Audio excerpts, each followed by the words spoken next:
A Kano State High Court has issued a restraining order against the State Assembly Ad Hoc Committee investigating allegations of bribery against Governor Abdullahi Ganduje. The presiding judge, Ahmed Tijani, asked both sides to maintain status quo pending the hearing before the court, which was adjourned till November the 21st. Late last week, a group known as Lawyers for Sustainable Democracy in Nigeria filed a petition before the court challenging the legality of the committee. Our correspondent Idris Jibrin reports.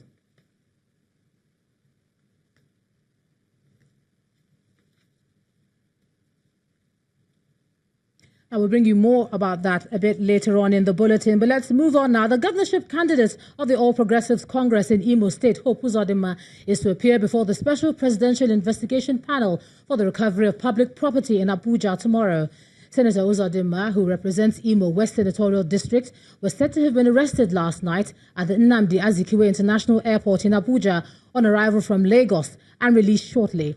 Now, he is wanted to answer questions bordering on economic sabotage arising from alleged failure by his company to execute a contract of $12 million from the dredging of the Calabar Channel. According to the chairman of the panel, Senator Uzodinma had been evading arrest for about a year until yesterday. The contract was said to have been awarded by the Nigerian Ports Authority, which reported the alleged fraud to the presidency. Meanwhile, the panel has filed charges against him in the Federal High Court for refusal to declare his assets.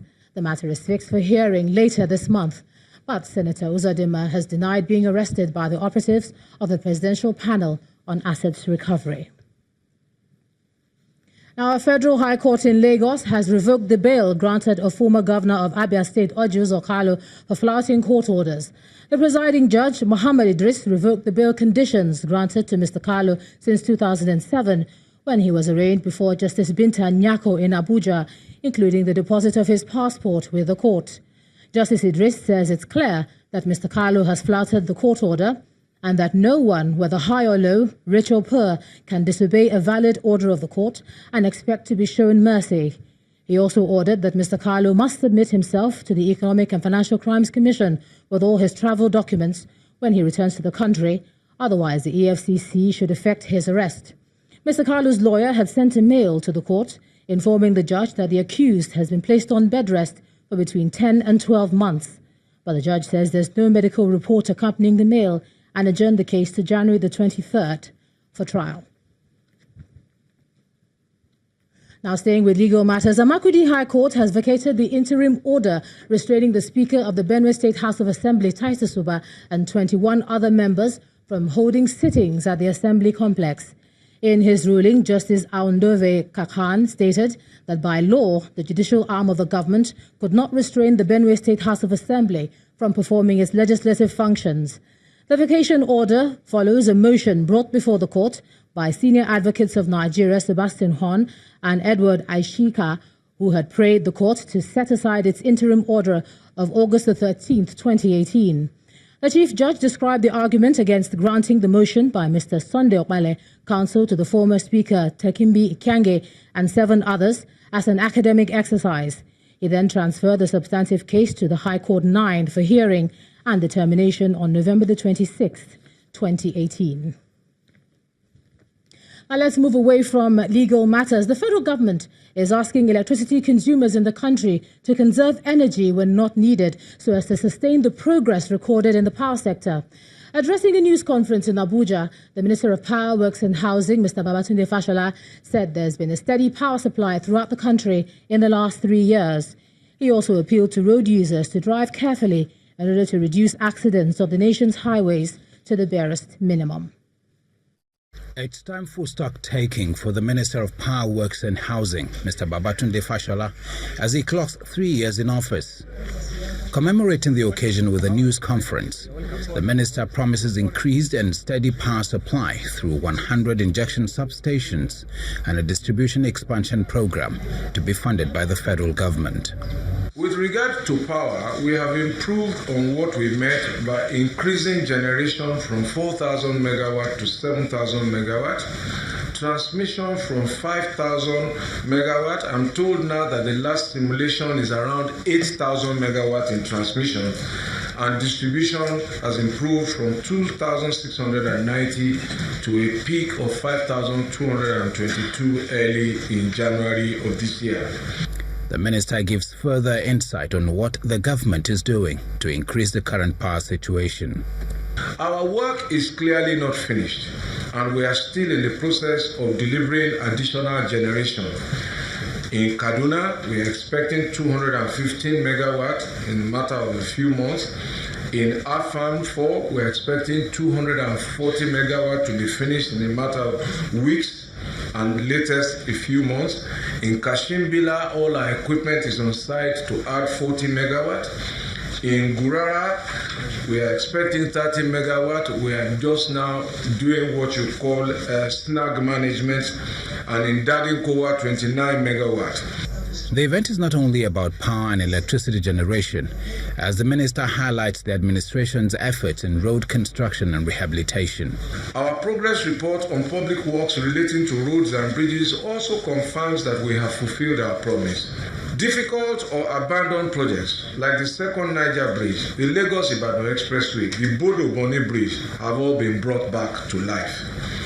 Although the minister admits that the government is working to deliver additional power and roads, commuters plying the nation's roads in the Ember months are being assured of a smooth drive as government steps up efforts to rehabilitate critical roads that may be under pressure during the period. Now, the Minister of Power, Works and Housing, Mr. Babatunde Fashola, says the federal government is currently carrying out several projects to increase Nigeria's power sector performance. Our energy correspondent, Olu Phillips, brings us this background in the 3 years of his administration. It's been 5 years of the private entity-driven power sector and 3 years since the current minister and his team came on the saddle. During the account of his stewardship, Mr. Fashola says, "We have improved on what we met by increasing generation from 4,000 megawatts to 7,000 megawatts, transmission from 5,000 to 7,000, and distribution from 2,690 megawatts to 5,222 megawatts. Those figures mean that investments were made both by the government and the private investors in generation and distribution. But just before that becomes a celebration of upscaled numbers lies the reality of the sector vis-a-vis national requirements in terms of our population numbers. In 2018 alone, the sector lost an estimated 460 billion naira relating to infrastructural limitations in transmission, distribution, insufficient gas, and water reserve issues, which may have been largely responsible for the wobbles in generation, according to the data from the system operator. The implication of these and more, like liquidity supply, meant that for the year under review, those 7,000 megawatts didn't reflect the actual power distributed to homes and businesses. So you may ask, are we generating 7,000 megawatts, transmitting 7,000 megawatts, and distributing 7,000 megawatts of electricity? If the answer is no, then what needs to be done? For the purposes of synchronized growth, there has to be a realignment, collaboration, and cooperation of all the members of the value chain. Some parts of the industry agree that the product is undersold. That has to be realigned between the businessmen, the government, and the public. Clearly, funding has to be massive. The intervention by government are not gifts, but repayable loans. Loans that require a detailed recovery cost, which is currently not supported by the cost of production of the commodity, a constraint that can eventually stall further investment that leads to improved power supply. Yes, we might not be where we were, but we definitely have a long way to go. But that travel time can be shortened. Olu Phillips, Channels Television News. The presidential candidates of the Alliance Congress Party of Nigeria, Dr. Orji Kalu, today unveiled her manifesto and programs for the 2019 presidential election. Dr. Kalu presented the manifesto at a press conference in Lagos, which she titled, "From Poverty Central to Prosperity, How the Orji Kalu Presidency Will Lift 80+ million Nigerians Out of Poverty." The ACPN candidate in the document, which she describes as a roadmap, says she has a dream of an inclusive and prosperous country where there is equality and opportunities for all.